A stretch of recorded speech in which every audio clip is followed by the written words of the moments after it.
भारत खुद तेल आयात करता है, फिर भी दुनिया को तेल बेच रहा है। आखिर ये कैसे मुमकिन है? क्या इसके पीछे कोई खेल है या इसके पीछे छुपा है पूरा सिस्टम?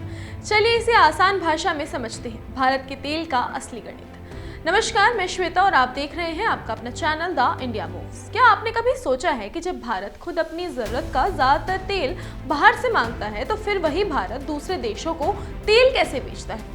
सुनने में थोड़ा अजीब लगता है ना, लेकिन इसका पूरा खेल समझने लायक है। दरअसल भारत तेल का बड़ा प्रोड्यूसर नहीं बल्कि एक बड़ा प्रोसेसर है। यानी हम कच्चा तेल आयात करते हैं और फिर उसे रिफाइन करके पेट्रोल, डीजल और दूसरे प्रोडक्ट्स में बदलकर एक्सपोर्ट करते हैं। उदाहरण के लिए भारत रूस जैसे देशों से कच्चा तेल खरीदता है और अपनी रिफाइनरियों में उसे प्रोसेस करके नीदरलैंड, संयुक्त अरब अमीरात और सिंगापुर जैसे देशों को बेच देता है। यही वजह है कि भारत दुनिया के सबसे बड़े रिफाइंड पेट्रोलियम एक्सपोर्ट्स में शामिल है। साल 2024 में भारत ने करीब 65.4 बिलियन डॉलर का रिफाइंड पेट्रोलियम एक्सपोर्ट किया और दुनिया में दूसरे नंबर पर रहा। अब सवाल आता है कि जब मिडिल ईस्ट में ईरान और इजराइल के बीच तनाव बढ़ रहा है और सप्लाई चेन पर असर पड़ रहा है, तो क्या भारत अभी भी तेल एक्सपोर्ट कर रहा है? जवाब है हाँ। और हैरानी की बात यह है कि इस दौरान भारत का डीजल एक्सपोर्ट और बढ़ गया है, खासकर दक्षिण पूर्व एशिया में, जहां मार्च 2026 में ये 7 साल के सबसे ऊंचे स्तर पर पहुंच गया।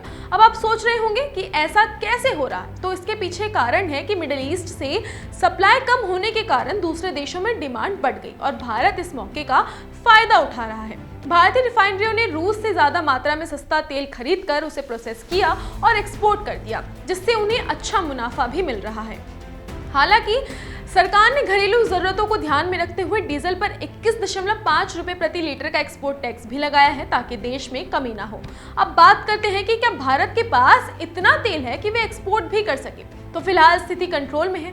भारत के रणनीतिक पेट्रोलियम भंडार करीब 64% भरे हुए हैं, जो लगभग 9 से 10 दिनों के लिए काफी है। वहीं अगर कंपनियों के स्टॉक को जोड़ ले तो कुल मिलाकर करीब 74 दिनों का तेल मौजूद है। यानी अभी कोई पैनिक वाली स्थिति नहीं है। अब एक और दिलचस्प बात समझिए।